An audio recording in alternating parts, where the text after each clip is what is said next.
On behalf of the great state of Illinois,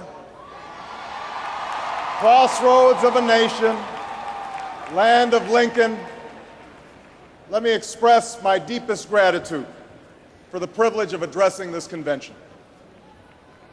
Tonight is a particular honor for me because, let's face it, my presence on this stage is pretty unlikely. My father was a foreign student, born and raised in a small village in Kenya. He grew up herding goats, went to school in a tin roof shack. His father, my grandfather, was a cook, a domestic servant to the British. But my grandfather had larger dreams for his son. Through hard work and perseverance, my father got a scholarship to study in a magical place, America, that shone as a beacon of freedom and opportunity to so many who had come before. While studying here, my father met my mother. She was born in a town on the other side of the world, in Kansas.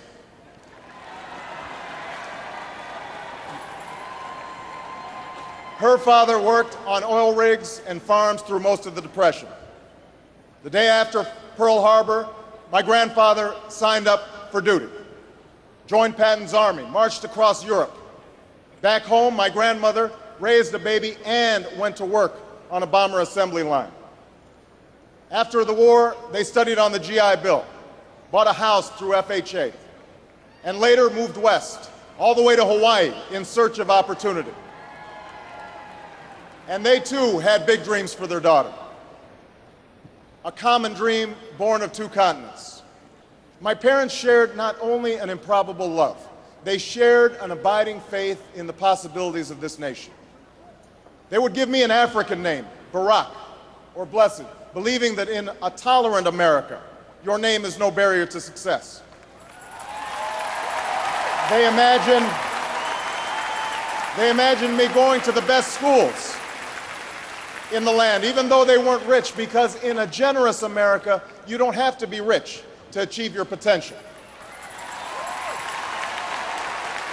They're both passed away now. And yet I know that on this night, they look down on me with great pride. They stand here, and I stand here today, grateful for the diversity of my heritage, aware that my parents' dreams live on in my two precious daughters. I stand here knowing that my story is part of the larger American story, that I owe a debt to all of those who came before me, and that in no other country on earth is my story even possible.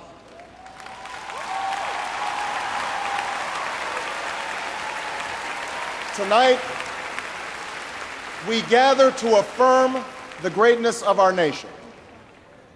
Not because of the height of our skyscrapers, or the power of our military, or the size of our economy. Our pride is based on a very simple premise, summed up in a declaration made over 200 years ago. We hold these truths to be self-evident, that all men are created equal,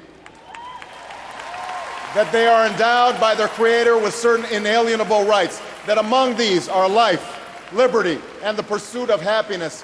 That is the true genius of America. A faith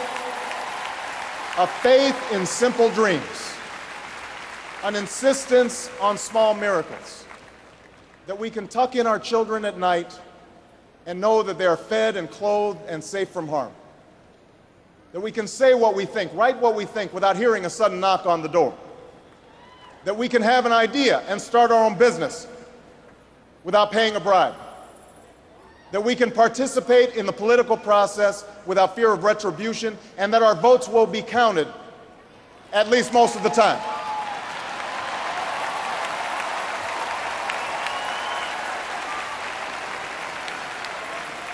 This year, in this election, we are called to reaffirm our values and our commitments, to hold them against a hard reality, and see how we're measuring up to the legacy of our forebears and the promise of future generations.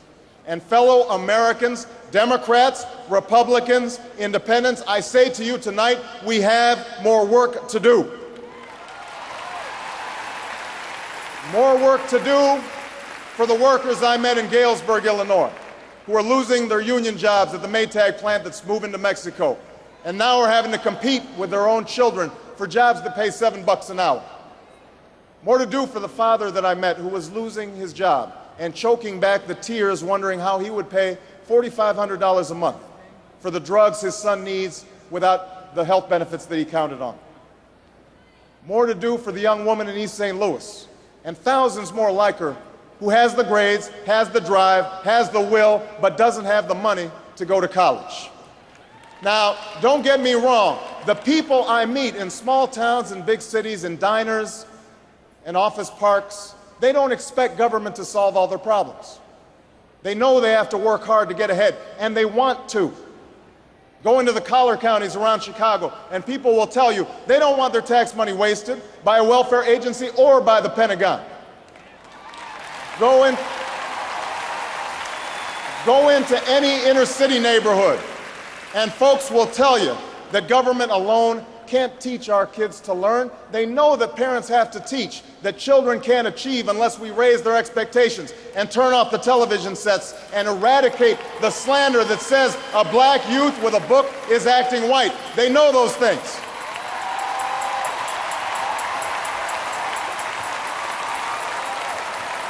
People don't expect government to solve all their problems. But they sense deep in their bones that with just a slight change in priorities, we can make sure that every child in America has a decent shot at life, and that the doors of opportunity remain open to all. They know we can do better, and they want that choice. You know, a while back, I met a young man named Seamus in a VFW hall in East Moline, Illinois. He was a good-looking kid, 6'2", 6'3", clear-eyed with an easy smile. He told me he joined the Marines and was heading to Iraq the following week. And as I listened to him explain why he'd enlisted, the absolute faith he had in our country and its leaders, his devotion to duty and service, I thought, this young man was all that any of us might ever hope for in a child. But then I asked myself, are we serving Seamus as well as he's serving us? I thought of the 900 men and women, sons and daughters, husbands and wives, friends and neighbors who won't be returning to their own hometowns. I thought of the families I'd met who were struggling to get by without a loved one's full income, or whose loved ones had returned with a limb missing or nerves shattered, but still lacked long-term health benefits because they were reservists. When we send our young men and women into harm's way, we have a solemn obligation not to fudge the numbers or shade the truth about why they are going, to care for their families while they're gone, to tend to the soldiers upon their return, and to never, ever go to war without enough troops to win the war, secure the peace, and earn the respect of the world.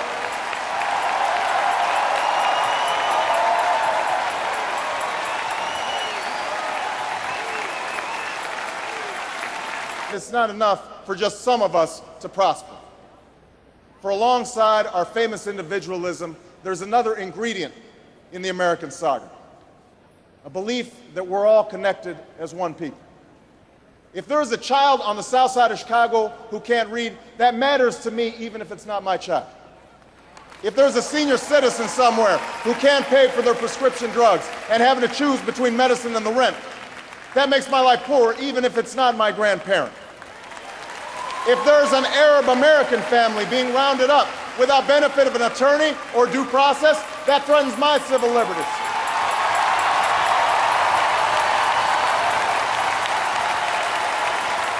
It is that fundamental belief, I am my brother's keeper, I am my sister's keeper, that makes this country work. It's what allows us to pursue our individual dreams and yet still come together as one American family. E pluribus unum, out of many, one. Now, even as we speak, there are those who are preparing to divide us. The spin masters, the negative ad peddlers, who embrace the politics of anything goes. Well, I say to them tonight, there is not a liberal America and a conservative America. There is the United States of America.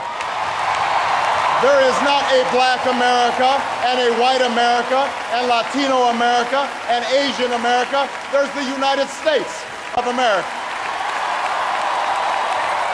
The pundits like to slice and dice our country into red states and blue states, red states for Republicans, blue states for Democrats. But I've got news for them too. We worship an awesome God in the blue states, and we don't like federal agents poking around in our libraries in the red states.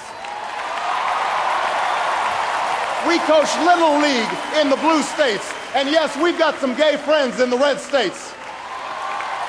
There are patriots who opposed the war in Iraq, and there are patriots who supported the war in Iraq. We are one people, all of us pledging allegiance to the Stars and Stripes, all of us defending the United States of America.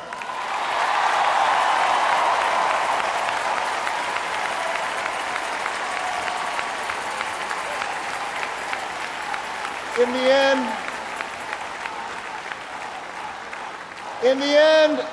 the end, that's what this election is about. Do we participate in a politics of cynicism, or do we participate in a politics of hope?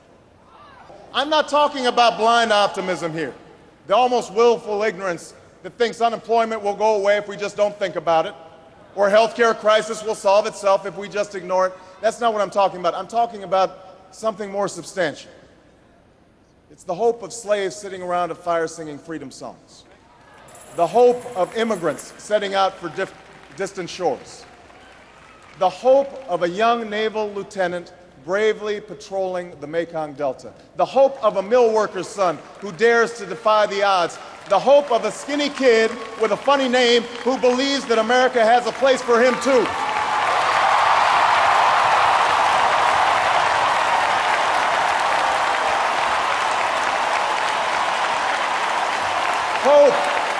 Hope in the face of difficulty, hope in the face of uncertainty, the audacity of hope. In the end, that is God's greatest gift to us, the bedrock of this nation, a belief in things not seen, a belief that there are better days ahead. I believe that we can give our middle class relief and provide working families with a road to opportunity. I believe we can provide jobs to the jobless, homes to the homeless, and reclaim young people in cities across America from violence and despair. I believe that we have a righteous wind at our backs, and that as we stand on the crossroads of history, we can make the right choices and meet the challenges that face us. Thank you very much, everybody. God bless you.